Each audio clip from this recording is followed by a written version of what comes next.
Okay. Hello, sir. Am I audible? Hello, yep, hi, you're audible. Sorry, I was trying to figure out how to get it there. That's fine, sir. Okay. So let's hear it from the participants. If both of us are audible, then we can start. Guys, are we Okay, audible?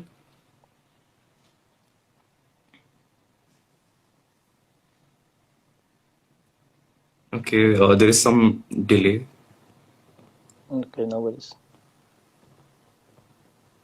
Yeah. Okay. Someone sent a thumbs up. Okay.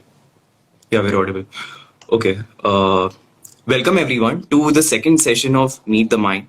This session is about AI, its implementations and pitfalls. Today with us we have co-founder and COO of Gravitas AI, ethical AI advocate and AI strategist, Mr. Arsh. We are very excited to have you with us today here, sir. Thank you. Over to you. Okay, thanks. So yeah, thanks for giving me this opportunity to speak to everyone, and I'm really delighted to be here and try to express my thoughts over artificial intelligence, how things are implemented in AI, and what are the pitfalls, and maybe get some feedback on that, and have some interactive sort of session with everyone. So yeah, so without wasting much time, so shall we go on the subject? Sure, sir. Let's get started. Okay, great. So yeah, we're going to talk about artificial intelligence, its implementation and pitfalls, and we will deliberate on the conversational AI aspect of it, to be precise. So, what is artificial intelligence? It's artificial, it's intelligence. What is it actually? So we'll all agree, human brain is a marvel in itself, and we visually perceive, recognize speech, respond back through text, speech. We make decisions. We translate languages. We hear. We smell. So all these abilities make our species stand out. Artificial intelligence, that is the ability to mimic human intelligence and perform human-like intelligent activities through use of machines, and the basis of which are very carefully defined algorithms. So it's all maths, basic stats starting from there, Hmm. which we are trying to leverage to mimic the intelligence which humans have. So yeah, and again, it's not a novel concept. It's not very new. It's not the concept of 2000, 2020 or 2010, something like that. It has picked up its pace again. It has history back in the times of Alan Turing and John McCarthy. I'm talking about the 1950s. So after making Hmm. really great progress during those times, so what happened was that this technology evolution suffered with what we call as AI winters. So basically, after a lot of research, a lot of groundbreaking things in conversational aspects by IBM and other universities in US, the research was further stopped or it was not being funded. So again, yeah, but times have changed since then, and there's much higher acceptance, and the countries are investing heavily in AI as everyone sees value in it. A lot of countries have started a lot of research programs, especially China, US, and the or major developing countries. In India and in Europe, in Western European countries, it has picked up its pace really at a high level. So Hmm. yeah, this technology I'll say is already helping and has got a great potential and to help not only save time, effort, and money, but also support innovation and the need to upskill, the desire to evolve. And again, it's come. Then we come back to the word human because that is our species trait. We want to upskill. We want to desire. We have desire to evolve, and that is where this technology will help us. So okay, so I've already started getting questions about jobs in IT sector, etc. So I can see that that's really interesting. So I will come to that definitely in some point during the talk, and I'll try to answer that. So yeah, so it's a wide subject and has multiple branches, so it's very difficult to cover everything in 1 hour. So I thought it would be good that I can talk about more on conversational AI aspect for this session and focus more on chatbots, natural language processing, and its implementation. So yeah, let's understand a bit more about it. So essentially, let's start with the categorization of chatbots and virtual assistants, etc. So, and again, different experts will have different beliefs because again, it's augmented and artificial intelligence. So it's everything is like up in the air. People are talking about it. People research.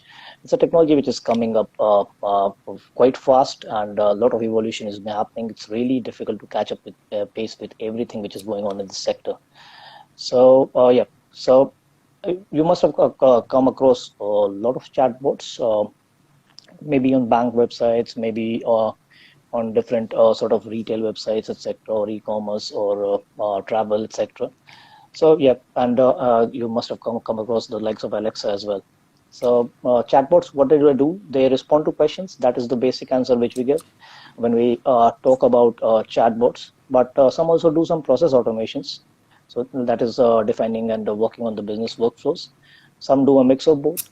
Some chatbots communicate through richer conversations, while some are just minimal FAQ based questions. They just answer say 10, 15, 20, 50, 25 questions about the business, and that's it. So again, yeah, it all depends on the purpose they're trying to solve. So and again, there are multiple fields which are coming up, like cognitive RPA, explainable AI, generative AI, etc., which is still picking up its pace. There's a lot of research going on in that space. So yeah, again, there are debates about the chatbot, a virtual assistant, robots, etc. But I see this classification based on the type of the work the bot does. Okay, so I see on a high level there are four types of bots. One is agents. The second is decision automation. So where chatbots are automating some decisions. And the third bit will be decision augmentation, that is supporting the decision enablement.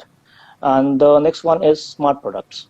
Okay, so what are agents? So these are chatbots that use text or voice to communicate with users in natural language.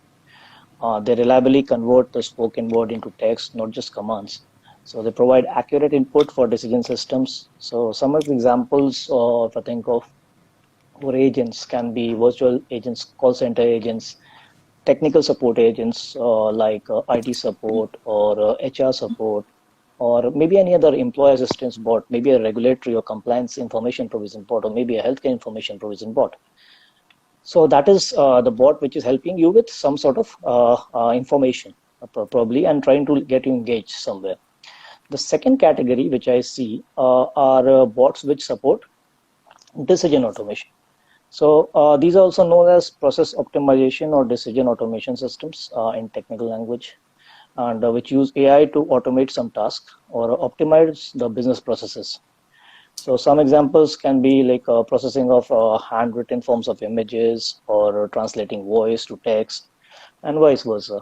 Automating workflows, and this is where some sort of robotic process automation also starts kicking in into AI. For example, like we at Gravitas AI, what we've done is we've developed a meeting management assistant.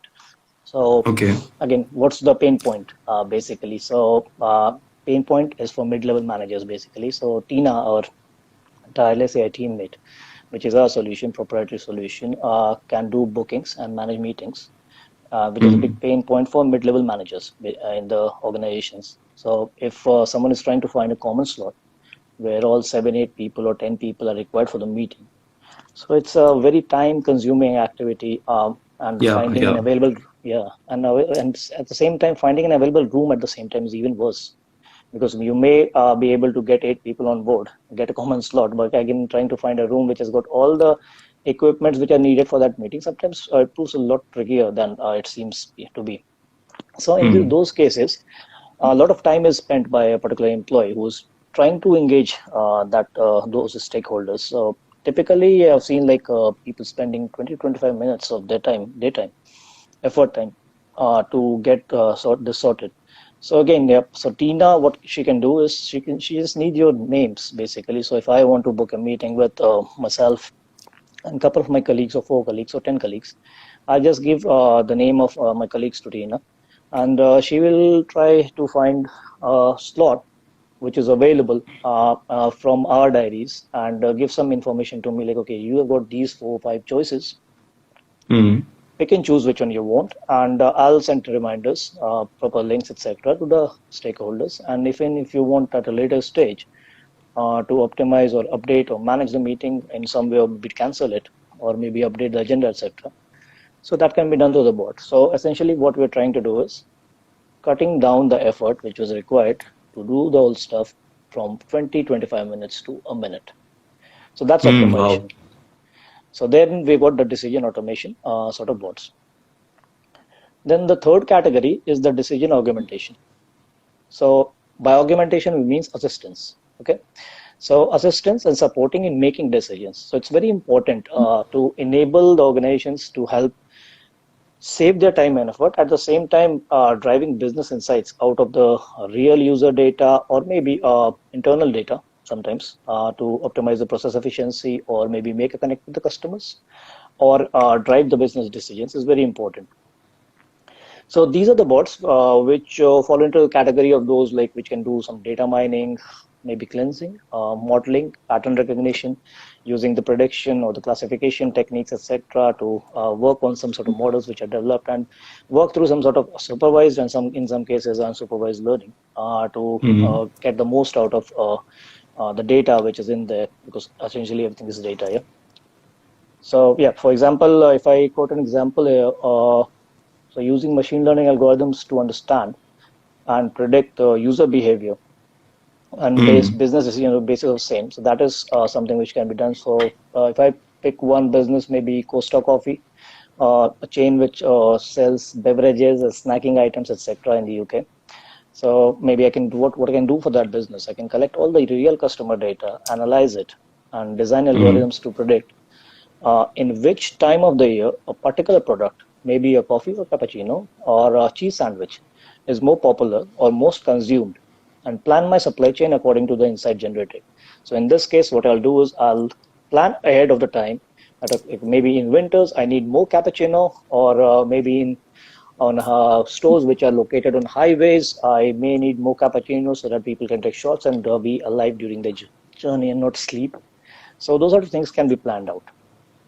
So, like you said in the Costa Coffee thing, so this is more of a very direct implementation of an AI assistant. But what if we want to do something more exploratory? For example, you know that you are looking at cappuccino sales during the winters. But Hmm. what if you want the model to suggest you something that, hey, you can sell macchiatos also, or you can sell two three extra different varieties of coffees also. So when it comes to exploratory data, then how which categories do these chatbots fall in, and basically how can they be made?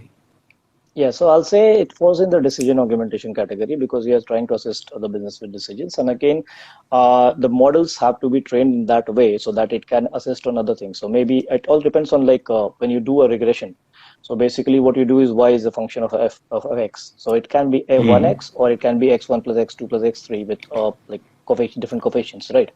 So the baseline is that particular equation. So how many different predictors you want to put in there is up to us. Like if you want to predict on certain lines, we want to do that. If you want to do some assistance, then we can add more predictor variables, try and understand how the model is performing against the data set which we have.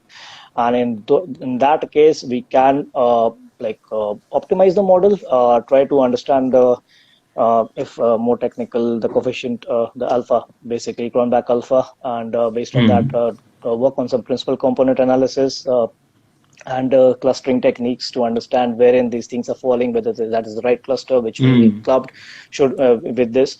And again, there can be more techniques like if you've heard of conjoint analysis, which is used to club different product sets.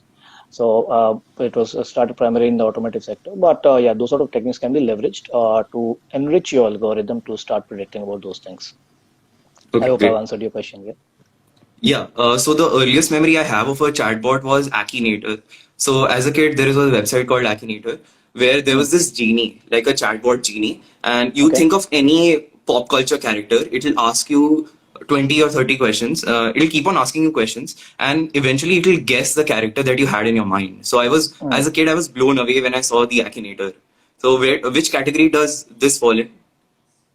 Well, it is a best. I think I'll say it will be in the second category, decision support, because enabling you to make certain like just understand, like it's understanding and coming with a prediction. It's not like something which is an insight led driven, like insight led model, etc. But basically, it's trying to recognize, classify, and sending the information back to you. So I'll say it will be the decision, not decision support, but yeah, sort of decision support category, which where we can put this one in.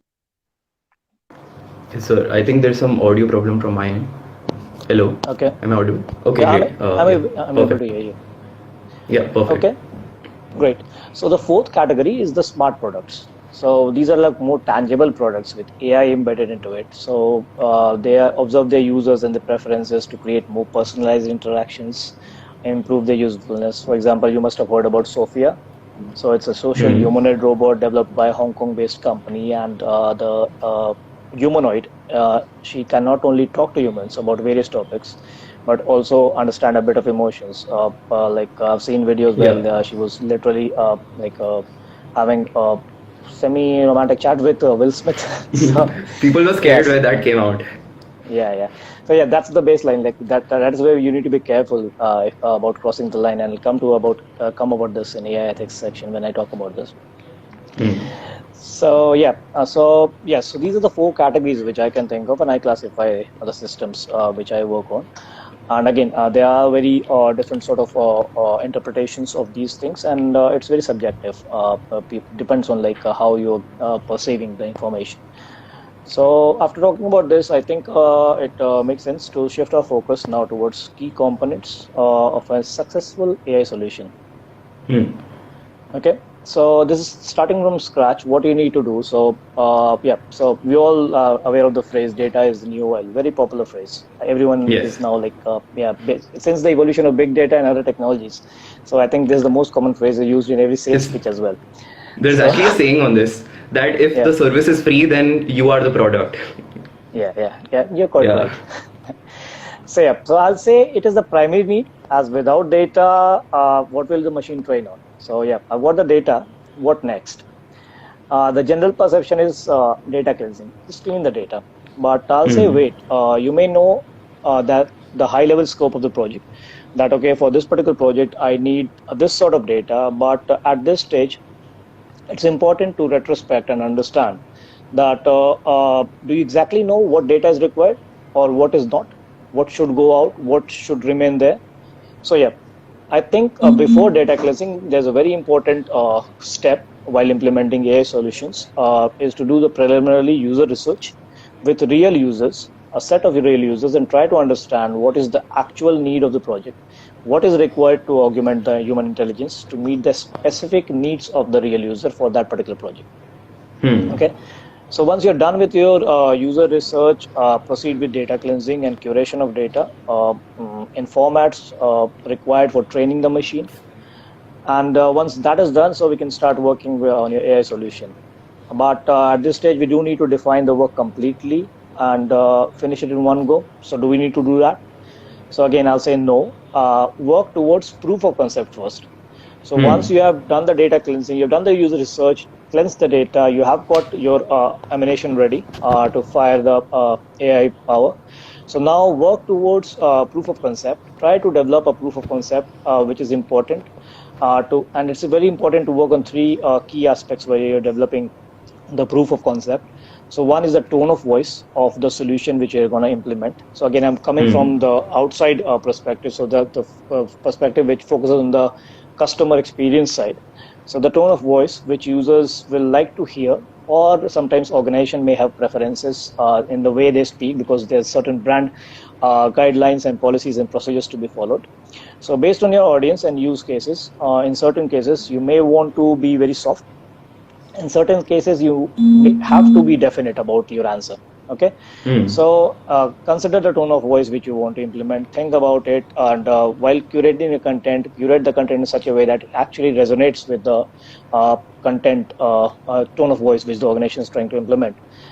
Hmm. And the second bit, the level of human like in conversation expected with the solution. So again, you have to like calibrate it in such a way that the solution, the level of human like experience is matching the user research, what users will like to get. Because again, it's very subjective area. Sometimes when there will be products which will be which need to be more engaging. So if you have to Hmm. sell that product, you need to be like really engaging with the customer. So then there's a different tone of voice, different human like conversation experience Hmm. which needs to be provided. And sometimes it's more like a get the information, but you have to experience the product. So yeah, you have to kind of like understand what sort of human like experience you want to provide to that solution. And last but not least, the biases which creep in the solution. Hmm. So that is the due to the real human working on the project. So while we are working on a project, we kind of get into our silo. We are totally into it. We've got the data, we've got the technology, got the infrastructure. Let's couple it up and try to build something very different, very good for the users. But again, it's important to understand that as a project team, you're working in your own silo. So Hmm. keep the feedback loop open always. It's very important. User research at the start, all fine. Get that insight, start implementing, but at the same time, be in a test and learn phase. Be a test and learn mode while you're implementing. So trying to understand if what sort of biases you have knowingly or unknowingly implemented in the solution, which may not serve the exact purpose of the solution. Okay, Hmm. and then to test that continuously, there's a process known as blind testing, which is very important. So all the people who are learning more about artificial intelligence must be aware of this. So essentially, while training an AI system, it's always a good practice to keep about 10 to 15% of the sample questions Hmm. aside. So say, for example, I've got 500 questions on a particular topic I want to train the AI on. I'll keep about 50 to 75 questions aside, which should cover the entire range of the topic which I'm covering. So maybe there may be a case that in 500 questions you're trying to cover one topic, and there's about 7 to 8 or 9 subtopics. So there has to be even distribution in the blind set of questions, so Hmm. that you can try and understand whether the system is performing up to the level, what sort of training is required, or is the relevancy score good, whether you need to uh, put more effort onto one silo or the other set, so that it can be balanced. Okay. Hmm. Yeah. So Okay, yeah. so the Go thing on. that you just talked about is the testing data set, right? Yeah, testing data set. So yeah, Yeah. you're correct. So basically, when you got the full data set, you divide it into a training set and a testing set. And the testing set Hmm. is used continuously to optimize the solution, while the main implementation team should not be aware of that testing set, because it kind of like again creates once another bias in the system. So it's Yeah. very important that they remain blind to it. That's why blind testing. Yeah, speaking of biases, there was a very controversial thing that a lot of facial recognition systems are biased towards people that are fair rather than they're colored or black. So this was a very controversial thing, and I don't know if it's been solved till now or not. But how do you remove such a huge bias in a data set? Do you go on collecting new data or changing your test data? There's one more step before that. So yeah, changing the test data or the training, not the test data, but I'll if I am sure that my test data, my testing data is fine, testing question set is fine, then I may go and research on my training set, so that I understand whether I've covered everything which is there or not. And then I'll try to get to my model and try to understand which particular predictor variables are getting most importance there, and if I need to introduce more variables into the model, so that I can leverage that computational power, so I can introduce the new aspects which are missing from that particular model. So yeah, so that is what I'll do on a implementation level. But at the same time, I'll go again back to the users, because the solutions which we are creating is mimicking human intelligence. We need to be completely aware that the ecosystem which we are trying to implement in an artificial way is of humans. So go back to the human, try to identify your real users which are not getting a representation there. Get some good user testing exercises with them, do surveys, do focus group discussions, do for telephonic conversations or face-to-face testing, and try to gather their needs and the what sort of things which will implement, which we can implement in the solution, so that it can serve the purpose. And then again come back to your data, the test training data, try to recalibrate that, and based on that recalibrate your models and improve the efficiency. Hmm. Yeah. Makes sense. Okay. Yeah. So yeah, so post POC again, you have just asked the question which I was about to speak about. So again, prefer user research with a selected user base to get rid of biases, issues, or UX related problems. And once the proof of concept is robust, plan out the content training. Start with the content mapping. So now you've got Hmm. the proof of concept with some data. So start working on the higher picture. So start with the content mapping. I try to understand what are the typical silos which we have got, which categories are there, where which subcategories can be formed under those particular categories. Start with the content mapping. Try to map the whole content out and see where you want to make some correlations, etc., and where you can think of like possible coincidences, or maybe while driving a conversational flow sort of mechanism wherein you may have to connect things. So just try to map everything out and follow this process with content curation. And as you can consider an AI solution as a kid going to the nursery and then higher classes. So what subjects it needs to understand need to be curated well.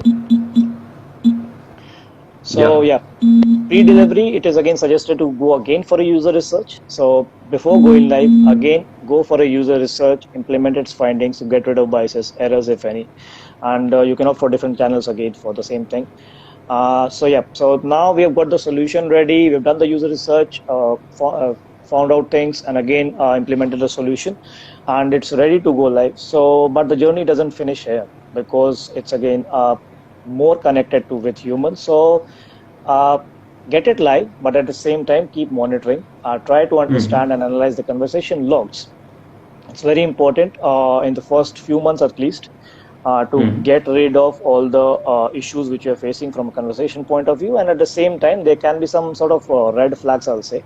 And by red flags, I mean safeguarding issues, policies, procedures, compliance issues, etc., which you may figure out sometime at a later stage. So again, trying to have a deep dive in conversation logs for the first few months is a very good idea to rectify and improve your AI models and the system and the conversation AI bit as well. Okay, so yeah, so this is about that. And apart from that, different geographies have different data compliance policies. It's key to keep in mind those policies and regulations while you're designing the solutions. And yeah, it's also very important from a design and maintenance perspective that system is controlled for negative or harmful human bias, and that any bias, be it gender, race, orientation, age, is identified and is not propagated by the system. Yes. So the Actually, bottom some line is, yeah, policies, you some go on. policies are quite, some policies are quite central throughout the globe, but some policies exist only in certain regions. Like I'm not sure. I guess in Europe it's a DMCA and other data privacy policies and things like that. Wherein Yeah, I mean, your model that you have trained, it can't be trained based on the privately collected information of users without their consent. So yeah. this might lead to one of the pitfalls of AI. What are your views on this? Yeah, definitely. So that is one of the major, I'll not say it obstruction, but in the real sense, it's again granting the power back to the users so that we systems can be designed based on their convenience. Because again, the world has to be a happy place. It is not, it's a capitalistic economy everywhere, but certain human experiences should be left to the real users. And if they have a choice of not allowing someone to use the data, so that should be there. So in Europe, we have got the GDPR, General Data Protection Regulation, which has Okay. come into effect like 2 years back.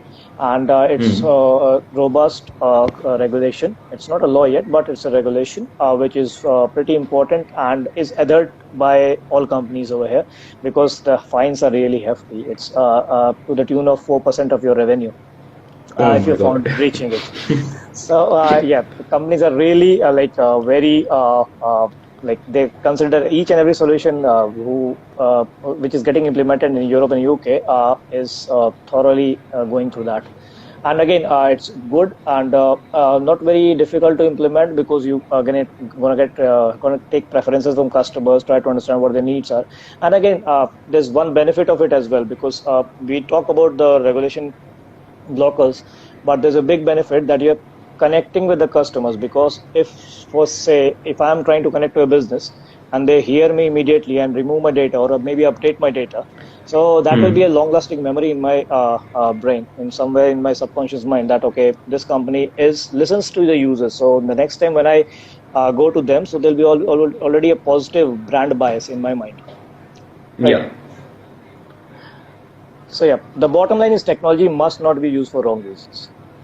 Yeah, so if I am a person who wants to deploy my own chatbot, so are there any licenses which I need to acquire, or do I need to loosely follow the laws? Well, there's nothing as a license to be used for GDPR. In the light of GDPR, I think it's more about making sure that you're handling the data securely and safeguarding the interest of customers so that if they want to delete, update, and do any other form of operations on their data. So if they ask you, you abide by that and perform the necessary operation, and let them know that okay, this has been done, and Hmm. just it's just about complying with those sort of laws. And again, the Tina, which is our product, has got that feature as well. So we have solved it through like a conversational AI system wherein she can take in requests. So basically, she can connect with enterprise APIs with the organizational data sets or databases, etc. And at the same time, talk to different customers and try Hmm. to get the data requests. And based on the request, process the data, either process the data or maybe send the updates in a structured format to the organization so that those emails which come in or the requests which come in through different channels, they don't get lost. And again, the penalties can be hefty. Yeah, yeah. So basically, it's a need to know audit based system. So if the GDPR authority thinks that you are breaking some of its laws, then they can audit you freely. Yeah, so so basically what has happened is every other organization has got a data steward and has got a data implementation officer. So DPIA is the highest authority, and so DPI something like that. So yeah, that is the highest authority, and they take care of like they take the responsibility of managing the data effectively, and they need to abide by the laws and regulations, constantly check the ICO website or get in touch with ICO people to try and understand if anything has changed, etc. And there is a timeline. It's not like you have to something has changed, you have to follow it the next day, but obviously there has to be Hmm. some timeline which is given to businesses to follow it. So as long as you have got the intent to follow it and you're trying to project, you're doing it, because some businesses might need more time to comply by it because of the sheer structure and the huge structure they have.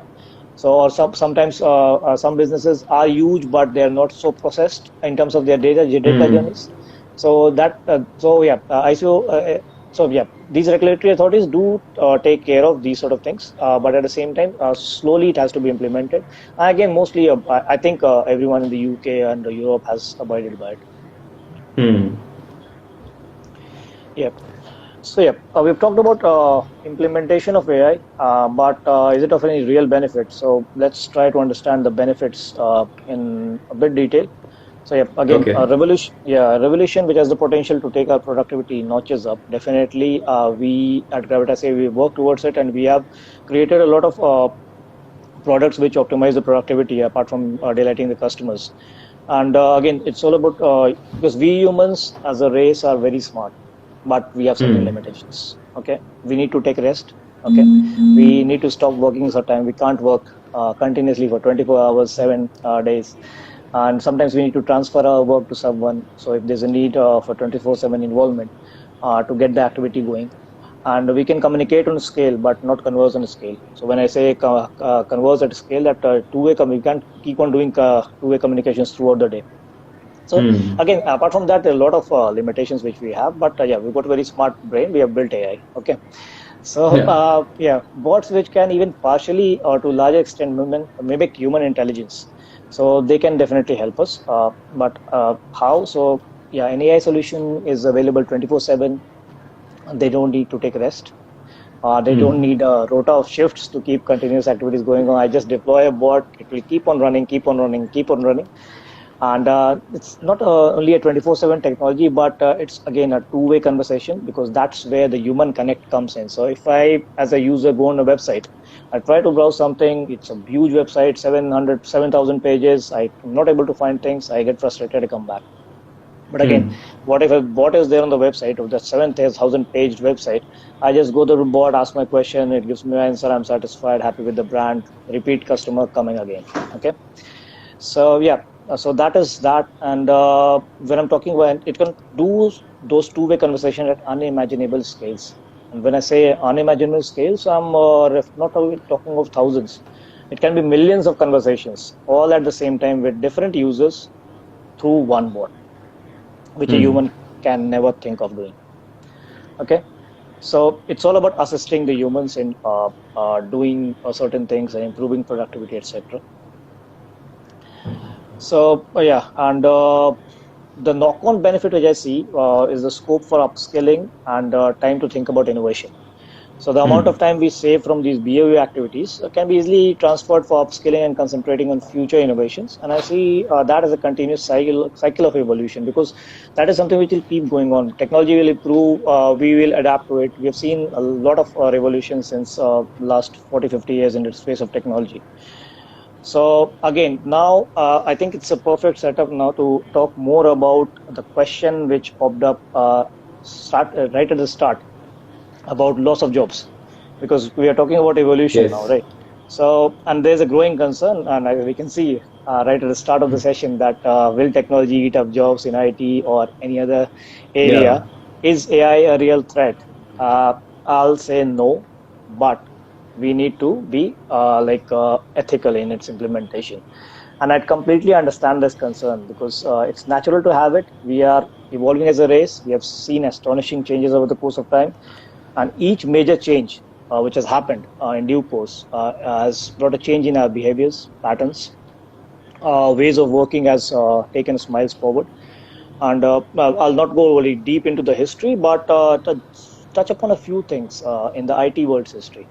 So we've seen the age where the world was hesitant to adopt computers. People feared their jobs will be lost. The odd accountant will not be able to write in the books. But It computers created more jobs than people lost. You can see, and exactly. we have Yeah. all experienced. In the computer era, our growth has been exponential. A lot of BAU work, the business as usual work, was done by computers, which helped humans concentrate on automations. The next thing, what came in after computers? Emails was a revolution. It didn't eat up the postman's job, rather than exponentially increasing the conversations. So initially, you used to write a long letter and send it to the post office. Postman will collect it and take somewhere. It was a long cycle lead time to get your conversation through your loved ones. So now it's very easy. Just go on the computer, connect to internet, email sent. Your mother's knowing you're fine, right? Yeah. So again, this has not taken the job of postman, but it has evolved. The job role has evolved. So things have changed for them. They are now concentrating on different activities which they wouldn't have thought about while they were doing the normal stuff which we're doing before the technology came in. And we have seen ATMs and payment gateways. And again, they have helped us in managing a load of bank officials and helped them concentrate on improving banking services. So now we have a much more improved banking service which we leverage on our fingertip, right? So if we Yeah. take an example of probably a software background, we are now in an era where we'll work with infrastructure as a service, software as a service, platform as a service. And again, this hasn't taken the decade-old software job of writing standalone applications from scratch. What are we doing now? We are using those services to leverage those services and create more robust, more economical, more scalable services on top of it, which are again creating which is again creating a lot of evolution. And we are moving ahead in a faster way, right? So yeah, and even the meeting management stuff which I told about, so that will help a lot. We at Gravitas AI we have done a lot of things which has improved. And again, in the IT space, there's something known as customizable UI. Okay, so we have developed that with our chatbots, and so now the deployment is so easy. It's a click. It's a deployment on click. We have literally developed it to that level, and we've powered our customers with the customization, so they don't need to spend money and come back to Gravitas AI and say, okay, I need this font customization or color customization, etc. We have transferred all that skill set to them so that we can concentrate on much more innovative things while saving the project time, reducing the project time to implement. Because again, if I'm trying to implement a bot on the website, I'll spend about a month or two on developing the user interface, and apart from that, the AI solution. So we have reduced that 1-2 months. We just need a button click. UI is there. You take the ownership. You change your colors. You change your fonts, etc. So that is how things are progressing. So yeah, so similar innovations in the backend with our IP and LP. So what we have done is we have done our own natural language processing algorithm, which is been trained on about 400 plus million, like million plus rows of data, Okay.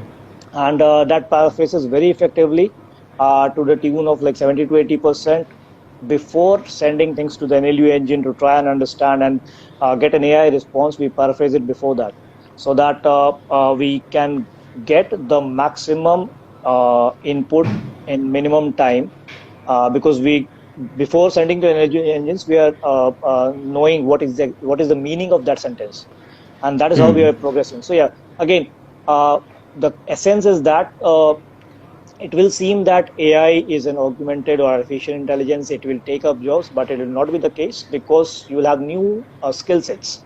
So all we keep doing as a human race, we keep on evolving. We try and understand more about what is available, and keep on working on that, so that we started with mm, I'll say boats and cycles, then motorcycles, then cars, jets, etc. So yeah, that is how you evolve, right? So it will not be a case that jobs will be lost. It will be a different tangent on which we will move. That's yeah. That's very accurate, sir. Yeah. So again, I think after that, let's talk a bit about the sectors if you want to know about that, because that is very important Hmm. in terms of like understanding where the applications will be done. So yeah, so probably COVID has taken a toll. It has Yes, definitely. redefined the world, redefined the business, redefined the needs of the businesses, and I think the most fast-growing sectors which will be helped by AI in current scenario will be healthcare and education, because these are the sectors which are with masses. So it's a not a like a very specific sort of solution being delivered by these two sectors, but it's a sector which caters to masses, and very basic things are required. So I think solving those basic problems through artificial intelligence will help definitely a lot in the future. So that yeah, yeah. So these two sectors come Yeah. into my mind. Yeah. Someone asked a question about what could be the scope of AI for biology. Okay. So since we are on the topic, then you can answer it. Yeah, yeah, definitely. So it's a very interesting question. Biology and medical science. So go hand in hand. Biology is the basics.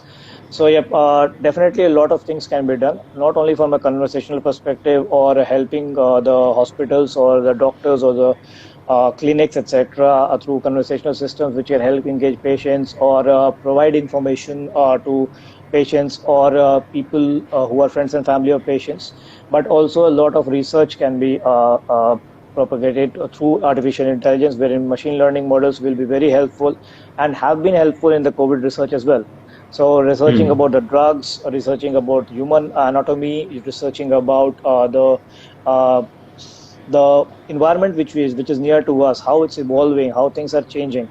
Those sort of things will be really useful in terms of like biology and the medical science side of space. At the same time, like I'll talk about one of the first healthcare information provision bot which I led on. That was developed way back 4 years back, and based on IBM Watson technology. Okay. And so yeah, that was a very good implementation, as people who it was trying to cater to really got the information from it, like whatever they wanted in terms of managing their disease or managing their daily life, or trying to understand what health is, which sort of exercises are necessary, and those sort of things. So whatever information Hmm. can be provided, which was provided through that.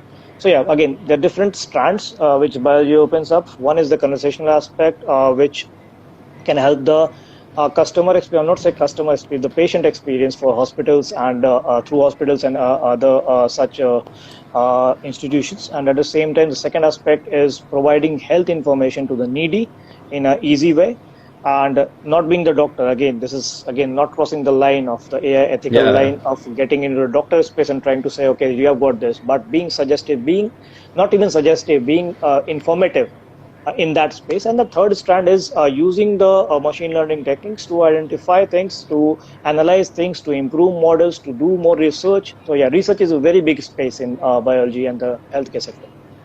And especially in biology, people are working on quantum computers, which can Hmm. actually use AI and ML to mimic cell evolution.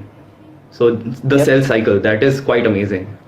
Yeah, definitely. Quantum computing. So a lot of technologies, like all these technologies, like RPA, quantum computing, other all those sort of technologies are now coming together with artificial intelligence. You can think of it as a vertical plus horizontal components which are trying to integrate, which people are trying to integrate, so that we can leverage the best out of these technologies to create some good value propositions. Yes. Okay, so I believe we are running short of time. Should we move on to some questions, sir? Yeah, yeah, sure, we can do that. Okay, so let's find people from the chat once. A share asks, does artificial intelligence threaten our privacy? Uh, Artificial intelligence doesn't threaten your privacy. It again boils down to the type of solution implementation which we are doing, because we are using data definitely for artificial intelligence. That is, again, I'll just say the phrase data is the new oil, and we are Hmm. using it in a very good way to leverage the insights. But in terms of the privacy, certain regulations need to kick in. So it's a responsibility of governments and the institutions which are governing the AI. So those institutions should come up with a global sort of code of ethics while implementing the solution. At the same time, some sort of regulations, etc. So I think in Europe and UK, a lot of things have been covered by GDPR in terms of like shielding your data, and it can be used based on like whatever your preference is. So that is done. But yeah, again, there's so yeah, that answers the privacy question as well. I think so. Yeah. Okay, sir, we have one more question. There are a lot of AI based companies out there. How do you compete in such a competitive market? Okay. So sounds like this is a question from someone in the management stream of study. So okay, yeah. So competition, how do you handle that? First response competitor analysis. Use your strategic frameworks, right? Do the pestle analysis, do the SWOT analysis to understand what is your market. So basically, if I like don't use the jargons and try to come to the basics. So basically, try and understand which space you are working in first. Okay. So, for example, if I have started an AI company, and again, it's an example, not referencing Gravitas AI, but if I started in a company which works in, say, HR and AI automation, okay, so I'll try to understand which companies are first operating in that area, or not exactly what I'm doing, but even if those companies are near or some sort surrounding the area which I'm trying to focus on. So I'll try to simulate all the data, try to get that data on one page, and try to understand. Then using these techniques like pestle and SWOT analysis, etc., other strategic frameworks, I'll try to understand where I'm more strengthy, where they are more strengthy, what is my weakness, what is the opportunity which I can get in this market with these companies already operating there, what is the threat. Based on that, I'll create a business plan and try to take it on from there. And in the meantime, I'll not just do this exercise one time, but it's a continuous evolution. Again, for businesses, you need to do things right in the first go is not the case. You need to learn, Hmm. work and learn, right? So if you've done your competitor analysis once, that's all fine. But again, keep on doing, keep on understanding, because there'll be players emerging from under your pockets anywhere in that Hmm. space. So you need to be vigilant. Who is coming up? What is there? Are there the real threats? Is there an opportunity to collaborate? Because it's not only about being threatened by someone, but also understanding if there's a real synergy which can be created through collaboration. Sounds like a iterative SWOT analysis. Yeah, everything is agile, I tell you. Okay, we have another question, and this question has been asked multiple times. What are the cons of AI? Cons of AI. So definitely, I am an AI strategist. I'll not say that it's con, but I'll not say it's a loophole or a con. But there are things which can sometime go out of hands. So I see this technology as a very important milestone and in the human future, because there will be a lot of things which will be developed and will help the human race to evolve. But the cons, if I say, is the question we had about privacy issues. If you're not handling it properly, then it's a major con.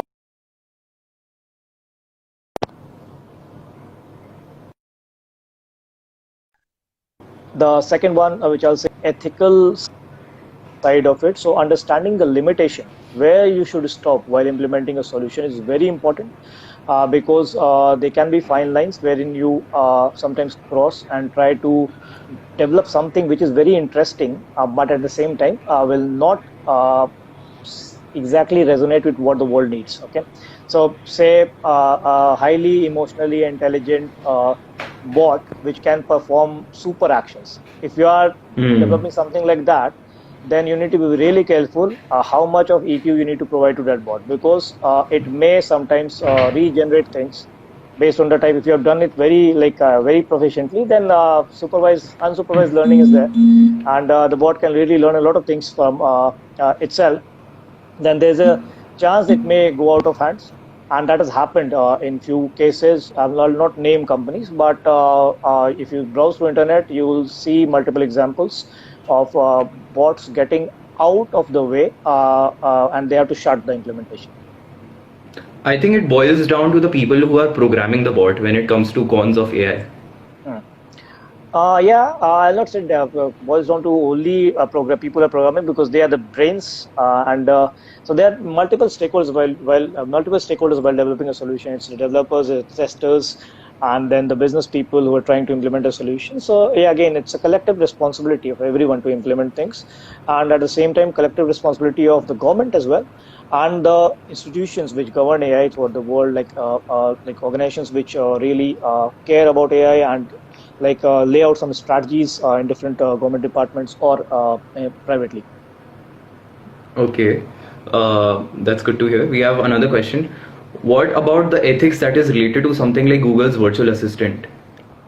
Okay, can you be a more specific on that question who was asked, please? Because we're talking about ethics and Google's virtual assistant, and Google is very responsible organization. So I'm not sure Hmm.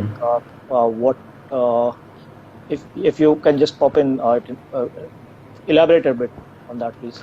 Okay, this question was asked by Harshit Hicks. So we'll wait for him to reply. In the meantime, we have another question. Does Tina not get confused between Argentina and the country Argentina? No, it will not. That's a really great question. I'll try that with Tina, and I'm happy for you to test it as well. It will not get confused, because she's highly intelligent. She has got the power of Gravitas' NLP, NLP basically, which is trained. I told you about it. I'm not bragging. 400 plus million rows of data. So really robust in terms of context remembrance, really robust in terms of understanding paraphrases, etc. So yeah, she'll recognize Argentina as a country, and maybe book a flight to Buenos Aires. That's great. Even in an Indian accent. Yeah, we do support 80 plus languages, I'll tell you. So we do, Tina supports not only English, UK, US, different accents, but at the same time, a lot of European languages. She can talk in German, she can talk in Spanish, Portuguese, Hindi, Tamil, you name it, Telugu, Gujarati, Bengali. So you can try Whoa. it. So we can just, if we attach that particular API to Tina, she will answer you the first question. If you ask in English, she'll answer in English, and the second question, if you answer in maybe Gujarati, she'll give you answer in Gujarati or German. Wow. Language recognition also. That's Yeah. quite good. So we got a reply from Harsh. He says Google Duplex. I'm not sure about what his question exactly is. Harsh, if you can elaborate on your question. In the meantime, we have Either you another can question. elaborate, or How? maybe if he has a question, you can like take his question offline, and I'll just answer it to the email, if that's okay. Yes, sir. Sure, sir. That's a good idea. The next question is how can we mitigate AI and ML based cyber attacks? Okay, straightforward, implement robust security services. But yeah, so that is the top line. But at the same time, you need to be very cautious about the attacks which are happening. And the most of the engines which are used worldwide are through the most robust most robust cloud platforms like Google, AWS, and IBM Cloud, and Microsoft Azure. So they are very robust, secure platforms. And even if you are trying to, but yeah, you need to be very cautious while implementing some third-party solutions, because they provide robust security, but at the same time, trying to understand whether a particular security system, when you're consuming APIs from outside, so then it gets a bit tricky. So how to host that particular solution in the cloud platform, whether it's private or public cloud, becomes very important. So you need to be very careful with that. Hmm. I hope it answers your question. Vinny, like with these usernames. Oh my god. Okay.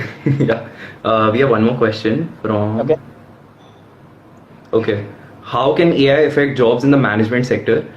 Would we see fully AI oriented decision making? That's a very interesting question. Yeah, that's a very interesting question, and I will not like AI to take my job. So, yeah, jokes apart, definitely.